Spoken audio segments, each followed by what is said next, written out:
Hello and welcome to Mickey Art. My name is Michelle Edhouse and today I am creating something with paint.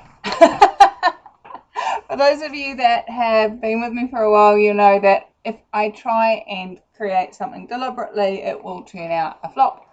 So I've given up on that and I'm playing with paint. What if playing with paint was actually something that created greater in your life? What if it created an energy that you could then take out into the rest of your life and add to your life? Anyway, in the live that I did this morning, and I'm recording this now, but you'll see it later once it's dry. I made this chocolate brown kind of color. I was trying to make a burgundy, which I normally make with my crimson red and a blue, but I tried the Reeves red, which is a lot more orange. They call it the brilliant red, but it's really got an orange red in comparison, and it went brown. I added some crimson to try and turn it into burgundy. It really didn't work. So, hey, I'm not one for wasting paint. What can we make with this? I don't actually desire to create I don't want to put white with it because I'm a bit scared it will turn pink. So what I thought I would do is turn my white a little bit yellow, kind of like a cream color, and let's see what we can create with that. So that's what I'm going to do right now. I'm going to do it with you so that you get to see what I'm doing.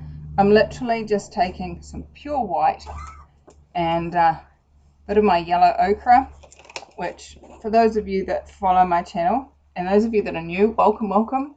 Please hit subscribe. We're nearly at 50,000 subscribers. I'm so excited. I'm so grateful. Most of you know that I'm not a fan of yellow. I'm also not a fan of kind of khaki colors, but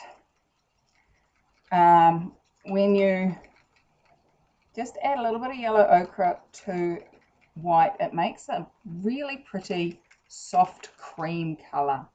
And what I'm envisaging will happen when that mixes with that reddish brown that I created, instead of going pink, it may go a little orangish, which hopefully will not look awful.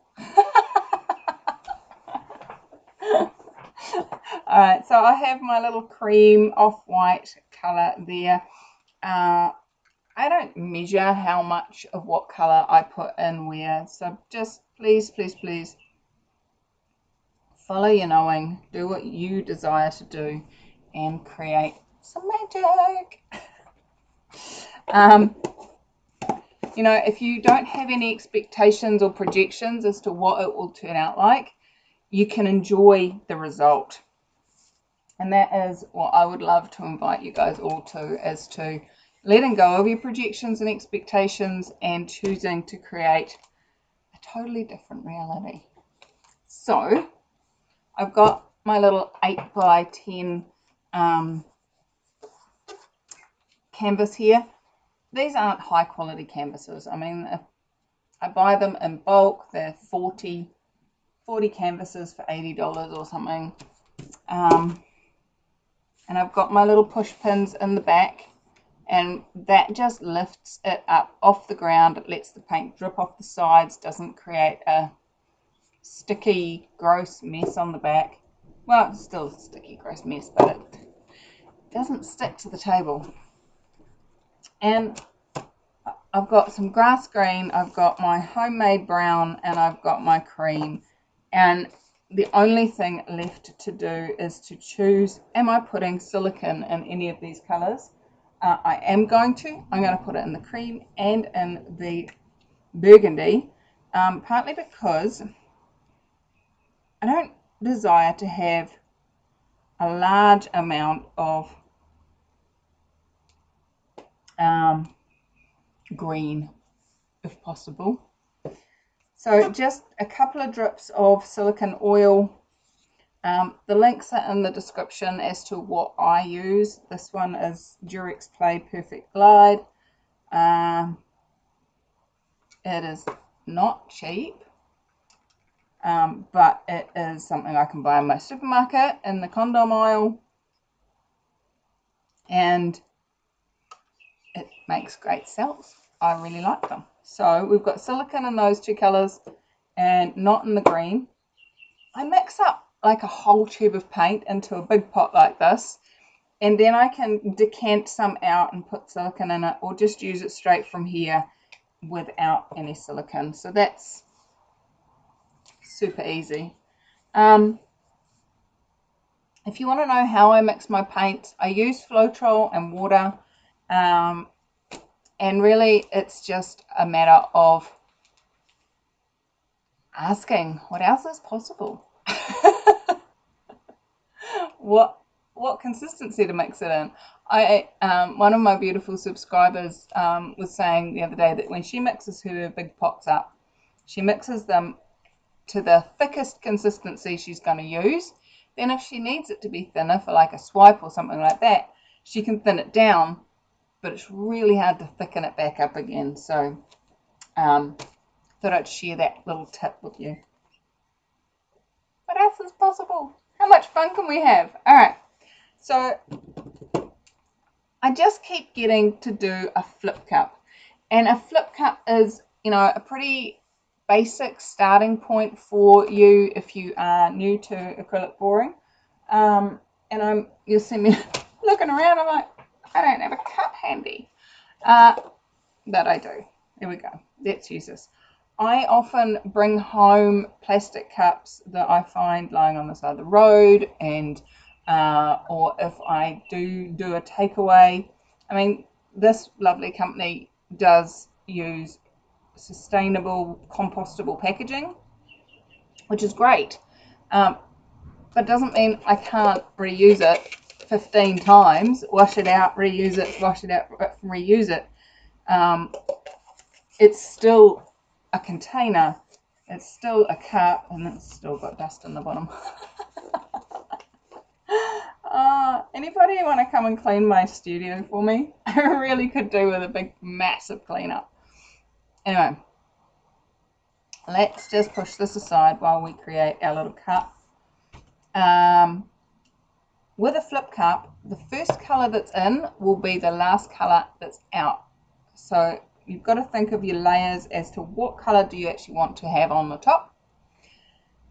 Because I'm putting the silicone in the brown and the cream, I'm actually quite happy to have the green as the base colour that they then bubble up through. When you are pouring your colours, this cup is quite a deep cup, as I showed. It's quite high, so my colours are going to be coming in from quite a high height. The closer you can get to the top of your paint when you're pouring, the less likely it will to mix. The higher it goes, the faster and the more pressure it's got when it hits the paint, and the more likelihood it will sink into the paint. And that's, some people want to do it that way. I quite often do it that way. So it really is just have fun with it, you know, see if you can dribble it on or not, or allow it just to push its way through. And see, there's my entry point. Oops, there's my entry point, and it's just pushed down through. So let's do a bit more of that so you can see what I mean. I'm going to move the camera so you can see the cream doing it this time. See how it's just like, it's not sitting on the top at all. It's just pushing down into the paint. You know, you can layer it on top. You can have it push all the way down through. Just play with all the options and see what else is possible.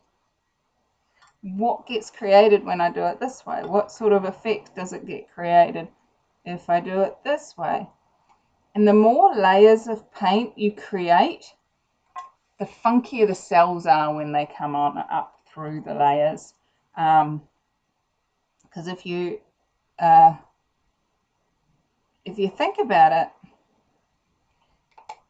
if you've got silicone and it's coming up through 5 different layers of colours, the little rings that it makes in the cell as it comes through those layers get more and more interesting. So I'm just going to use the rest of this up because I have no intention of using it in another pour, so just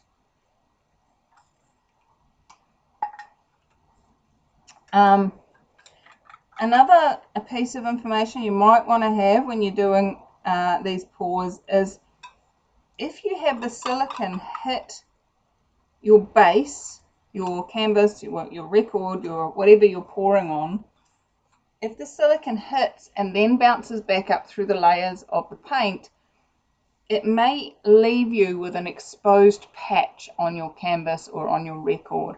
I did that recently. I can't see it to show it to you immediately, but I was pouring a light coloured painting on a black record. The silicone hit the record and bounced back up, leaving these black record holes. It actually looked quite cool. But what I'm going to do is I'm just going to pour a puddle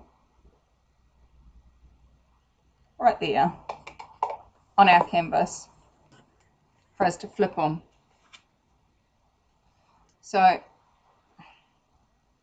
it's quite a funky colour on the sides of our cup. Let's just tilt sideways so you can see. It looks quite fun on the sides there. Kind of like caramel sauce sliding down on a sundae. So let's bring this canvas back over. I just put a bit of white paper down just to give you a nice background. If you're not recording, you might want to just have a bit of plastic on your table. Oops. And then you can wipe it up, clean it up. So I'm just going to, I've not put a puddle on the thing and then done a flip cup onto it before. I'm going to do a flip cup. So put that upside down and now flip it over. And hopefully what that's created is that space where the silicone doesn't hit the canvas first. It hits that green paint that we put as a puddle in the bottom. Now some people will make a hole in the top to allow the air in so that the paint can drain with more ease. Sorry, bashing my camera around there. I don't bother, but I do like to give it a few seconds just to let that paint run down and be on the canvas before I lift it up. Sorry about the squeak, but that was fun. Ready? Let's lift it. 3, 2, 1. Woohoo! Wow. There's a lot of paint in there, probably more than I need. But can you see all the cells starting to come up already? That's the silicone rising up to the surface. You don't always get that. Depends on how runny your paint is.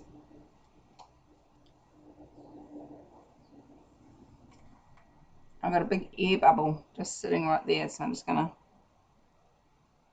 pop that. Now some of this is actually air bubbles coming to the surface, some of it is silicone. And because my paint is a reasonably runny consistency today, totally varies. You know, You can mix your paints identically in summer and winter and end up with runnier paints in summer and thicker paints in winter. Honestly, it's amazing the difference between cold paint and warm paint. But that's exactly what we're doing. We're using that to our advantage when we do what I'm doing here, which is using a butane torch and just running it over the surface. The flame is not touching the paint at all.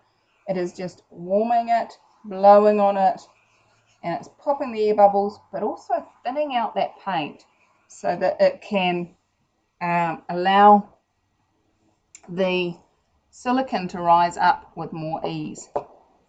So I'm loving that. That just is so much fun. And just see in these, you can see that some of them have just a one color, others have rings. Others have rings of multiple colors happening in the cells. And that is what I was talking about by the layering of colors.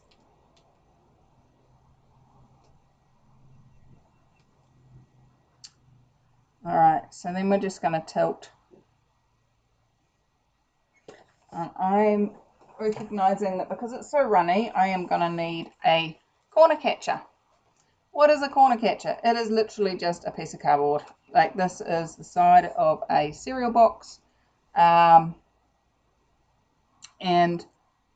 you bend it, magic, and you pop it on the corner of your thing. And if I don't have a corner catcher there, as these bits of paint reach the edge, it's just going to spill over and there's not going to be the pressure to push it into the corner.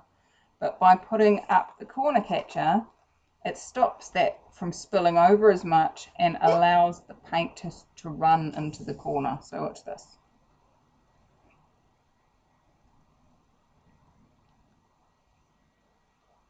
Still going, still going, still going, still going, still going. Imagine all that paint that will have just run off if I didn't have that corner catcher there. Look at these cells. They're so pretty. And as you stretch, the cells stretch. Okay.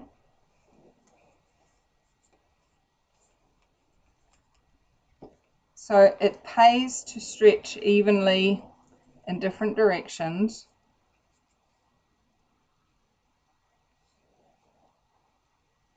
And bring it back so that those cells can re-roundify if you're wanting round cells. And then go the other direction. There she blows. And bring it back.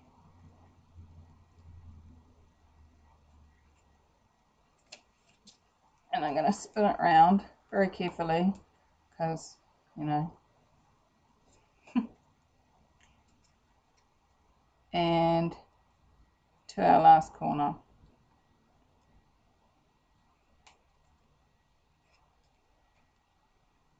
And bring that paint back. And release. The other thing that the corner catcher helps, if you peel it back, is it helps to drag the edges down so you have a more even coverage. How's that?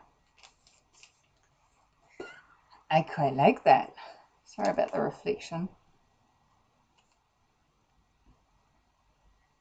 That is pretty. That would make really pretty Christmas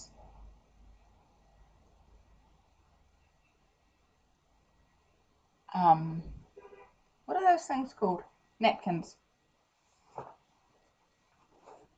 I'm just going to clean my hands off. Yeah, sometimes the t-shirt, I have set clothing that I wear to paint in, and that clothing gets to a point eventually where it's so covered in paint it's just unwearable. Then it becomes a hand wiping rag. Just to fill in any gaps that I missed when I was wearing it. Now, I'm still seeing some air bubbles in this. They're not big ones, but they are just little pinholes. I don't really want any more silicone cells, but I do want to get rid of some of those air bubbles. If I don't pop them at this point, it can end up looking like giant great craters in your paintings. Well, they're not giant great ones, they're only tiny little paint craters. But look at that. Often you get some really pretty bits on your corner catches. Playtime.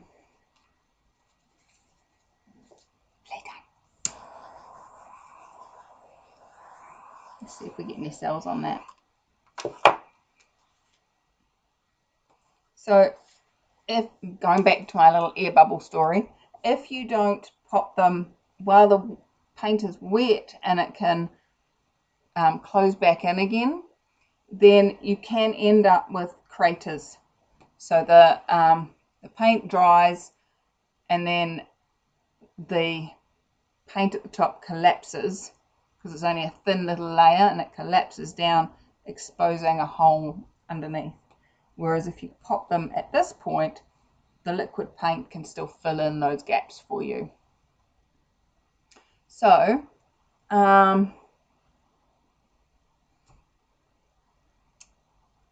like it. This is a good combination of green, and that certainly turned out more red than I had anticipated. I'm looking forward to seeing how it dries. But I'm really liking the colours in this at this point. This is the other thing, guys, especially when you are doing this with a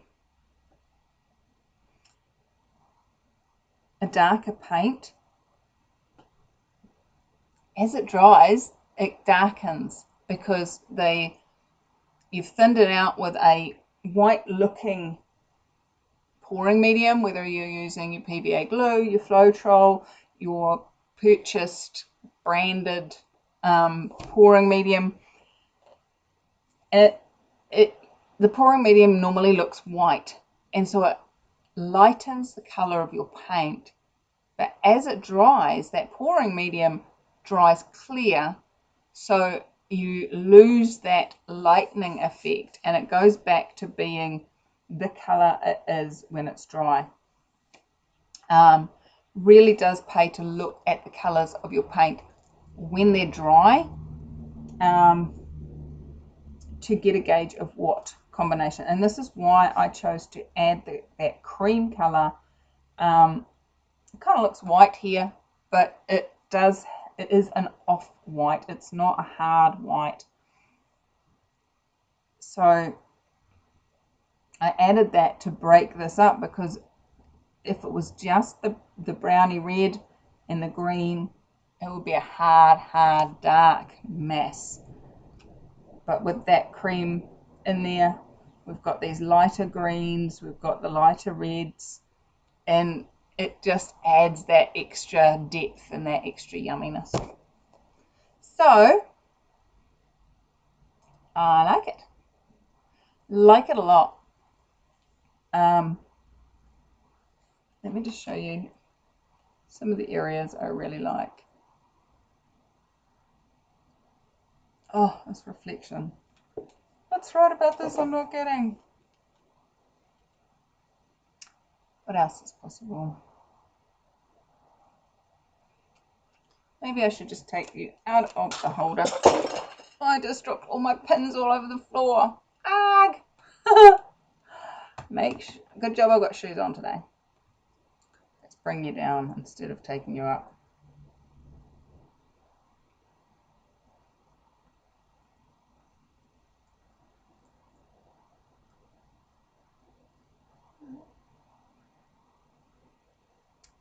Annoying, to do, I'm going to create a light barrier. How's that? Is that creating a difference?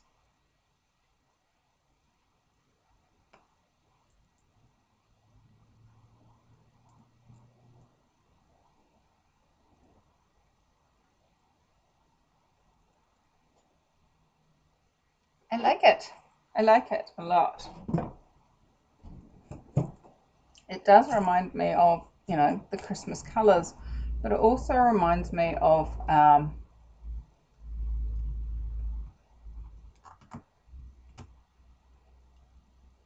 you know, roses against you know, the rose leaves, or flowers on a flower bed. Just, it's pretty.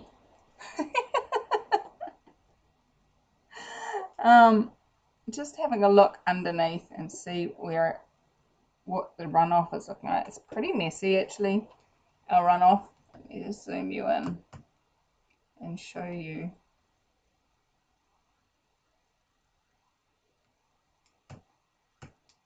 It's a bit messy.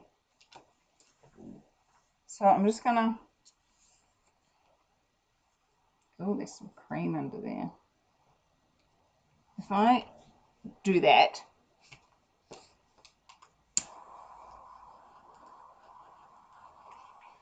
and then torch it, check it out. We've got some pretty cool little cells happening in there. Ooh. So, why am I playing with the scraps? Because you can make some really pretty stuff with it.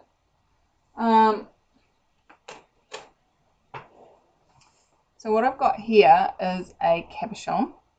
It's a glass cabochon. Cabochon is a cut, a style. It's flat on the bottom and rounded on the top. And, you know, they've been cutting stones like this for centuries for precious gems. And then what I've just done is put some blue tack, which is like poster putty type stuff that holds your posters up on the wall, onto the rounded side with a stick on it to make a handle. And then I'm just going to dip the flat side in, and then we will capture the bit of that I really like. So, which is the bit I really like? Great question. I think it's that bit.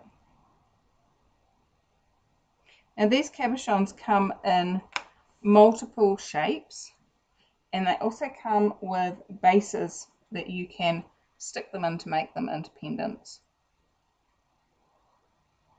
So look at that. And that will dry looking exactly like that, because we're going to stick it upside down, paint side up, and leave it to dry. Let me show you how I do that. Leave it to dry, just like that. And you can do all sorts of things with those.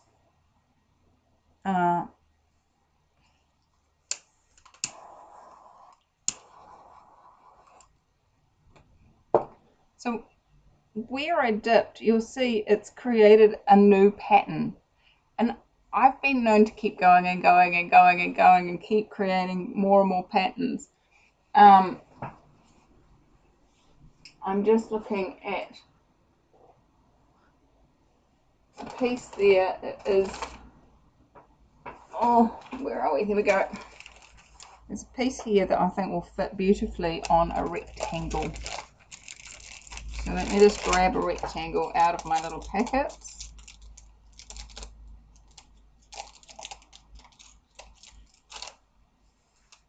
Ta-da! Get my blue tack, and it just sticks on there and holds it for you. It's great. And then always polish that side you're about to dip. I just polish it on a piece of clothing. Why do you polish it? Because if you've got any dirt or any dust or any fingerprints or anything on there and you dip, you can't get them off. You might have this beautiful piece and it's got this ugly little bit and you're like, oh no. And you don't have to push hard, it just has to touch, literally. But you do need to make sure the whole piece touches. Look at this. Isn't that pretty?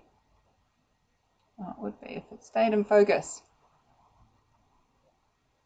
So I sell these cabochons. You can either buy them just as the cabochon, or you can stick them, have me make them into a pendant for you. So totally up to you. I know that I've got some clients that buy them like just as they are, painted but not stuck in anything, and then they use them in their beading. So you know, wire wrap them and all sorts of things. I've got all sorts of other ideas and videos on my channel that shows how else you can use them. So if that's of interest, check it out. But I am super pleased with this painting, and I'm going to let it dry and come back and show you the end result once it is dry. And if I remember, I'll also show you the cabochons once they're dry too. So I'll be back to show you the end result in 3, 2, 1. Ta-da! Now we're out in the bright sunshine, so be aware of that when you're looking at the colours. You guys have seen these plants on a lot of my videos, and you know, use them as a guide when you're comparing colours between videos. But I'm really pleased with this. It's come out really well. The biggest problem with the entire painting is where I accidentally kicked the little fly cover and got that. So that's, you know, that's an option of what I could do with that. I could stick one of my cabochons over top of it and make it look like some weird wormhole or something. But you know, the colours, they're coming out quite bright and red here. They're not quite that red in real life, but I like it. I like it. Definitely take pieces of this and make it into something yummy for Christmas decorations or whatever else you would like to create with it. You know, it's fun. I'm really quite intrigued with this cell down here. Check this one out. It's got quite defined, where's my finger? Quite defined little lines in the cell, whereas the others are quite well blended. It fascinates me. But look at these other cells down here. They're so cute. So there you go. There's that. And let's have a look at the cabochons.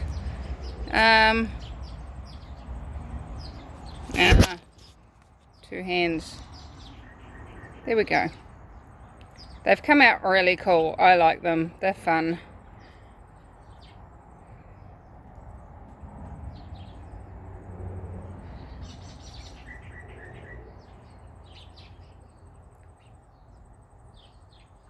So there we go, guys. I am pleased with all of that. Again, annoyed at myself for kicking the cover. But how's it get any better? Learn and move forward. What else is possible? How does it get better? Keep asking, keep asking, keep asking. And how much fun can you have today? Right, I am off to do some work. I'm creating websites for people and doing work towards all my classes around the world. So how does it get better than this? How much fun can you add to your life today? What could you choose today that you haven't been willing to choose before? Maybe just maybe, to be joy might be one of those things. Anyway, I adore you guys. Have fun, and I will see you in the next video. Bye bye.